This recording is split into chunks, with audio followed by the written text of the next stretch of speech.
15 kabanata. Ang pagpupulong sa Jerusalem.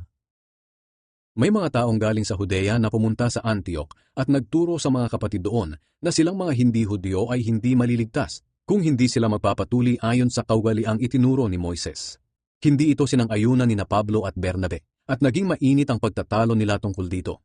Kaya nagkaisa ang mga mananampalataya roon na papuntahin sa Jerusalem sina Pablo at Bernabe at ang iba pang mga mananampalataya sa Antioch para makipagkita sa mga apostol at sa mga namumuno sa iglesia tungkol sa bagay na ito. Kaya pinapunta ng iglesia sina Pablo. At nang dumaan sila sa Phoenicia at sa Samaria, ibinalita nila sa mga kapatid na may mga hindi Hudyo na sumampalataya kay Kristo. Nang marinig nila ito, tuwang-tuwa sila. Pagdating ni Pablo sa Jerusalem, tinanggap sila ng iglesia, ng mga apostol at ng mga namumuno sa iglesia. Ibinalita nila ang lahat ng ginawa ng Diyos sa pamamagitan nila. Pero tumayo ang ilang mananampalatayang miyembro ng grupo ng mga Pariseyo at nagsabi, "Kailangang tuliin ang mga hindi Hudyo at utusang sumunod sa kautusan ni Moises." Kaya nagpulong ang mga apostol at ang mga namumuno sa iglesia para pag-usapan ang bagay na ito.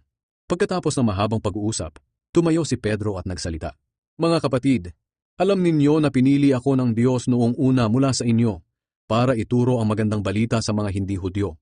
Nang sa gayoy makarinig din sila at sumampalataya. Alam ng Diyos ang nilalaman ng puso ng bawat tao, at ipinakita niya na tinatanggap din niya ang mga hindi Hudyo, dahil binigyan din sila ng banal na espiritu, katulad ng ginawa niya sa atin noon. Sa paningin ng Diyos, tayong mga Hudyo at silang mga hindi Hudyo ay pare-pareho lang, dahil nilinis din niya ang kanilang puso nang sumampalataya sila. Ngayon, bakit niyo sinusubukan ng Diyos? Bakit niyo pinipilit ang mga hindi Hudyong tagasunod ni Jesus na sumunod sa mga kautusan na kahit ang ating mga ninuno at tayo mismo ay hindi makasunod? Naniniwala tayo na maliligtas tayo sa pamamagitan ng biyaya ng Panginoong Hesukristo, at ganito rin naman sa mga hindi Hudyo. Nang marinig nila iyon, tumahimik silang lahat, at pinakinggan nila ang salaysay ni Bernabe at Pablo tungkol sa mga himala at kamanghamanghang bagay na ginawa ng Diyos sa mga hindi Hudyo sa pamamagitan nila. Pagkatapos nilang magsalita, sinabi ni Santiago, "Mga kapatid, makinig kayo sa akin. Ikinuwento sa atin ni Simon Pedro ang unang pagtawag ng Diyos sa mga hindi Hudyo, para may mga tao ring mula sa kanila na maging kanya. Ito'y ayon din sa mga isinulat ng mga propeta noon, dahil sinasabi sa kasulatan, pagkatapos nito babalik ako, at itatayo kong muli ang kaharian ni David na bumagsak. Ibabangon ko itong muli mula sa pagkaguho, para hanapin ako ng ibang tao, ang lahat ng hindi Hudyo na aking tinawag na maging akin. Ako ang Panginoon ang nagsasabi nito, at matagal ko na itong ipinahayag." Sinabi pa ni Santiago, "Kaya kung sa akin lang, huwag na nating pahirapan ang mga hindi Hudyo na lumalapit sa Diyos. Sa halip, sulatan natin sila na huwag kumain ng mga pagkaing inihandog sa mga Diyos-Diyosan, dahil ito'y itinuturing nating marumi.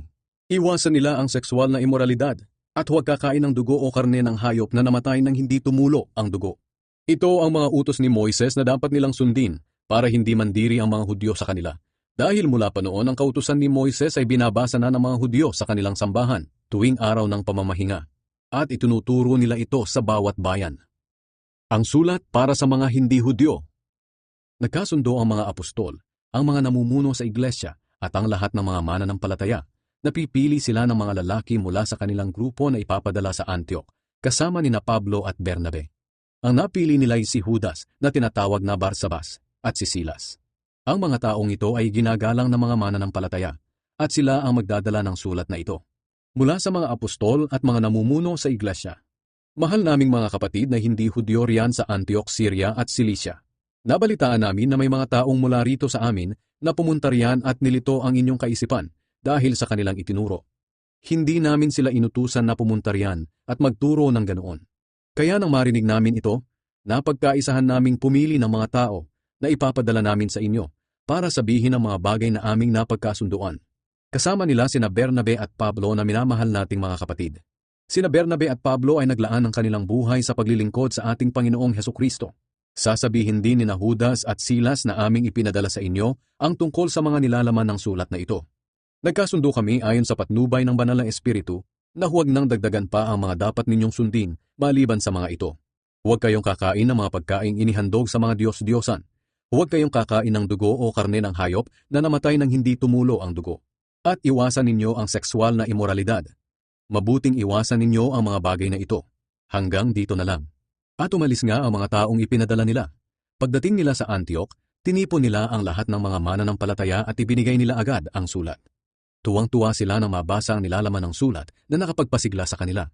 Sina Judas at Silas ay mga propeta rin, at marami ang kanilang itinuro sa mga kapatid para palakasin ang kanilang pananampalataya. Pagkatapos ng ilang araw na pananatili roon, bumalik sila sa Jerusalem sa mga nagpadala sa kanila. Pero bago sila umalis, ipinanalangin muna sila ng mga kapatid na maging maayos ang kanilang paglalakbay. Pero nagpasya si Silas na magpaiwan doon. Nanatili sina Pablo at Bernabe ng ilang araw sa Antioch. Marami silang kasamang nagtuturo at nangangaral ng salita ng Panginoon. Naghiwalay sina Pablo at Bernabe. Makalipas ang ilang araw, sinabi ni Pablo kay Bernabe, "Bumalik tayo sa lahat ng bayan na pinangaralan natin ang salita ng Panginoon at dalawin natin ang ating mga kapatid para malaman natin ang kalagayan nila." Sumang-ayon si Bernabe pero gusto niyang isama si Juan na tinatawag ding Marcos. Pero ayaw pumayag ni Pablo.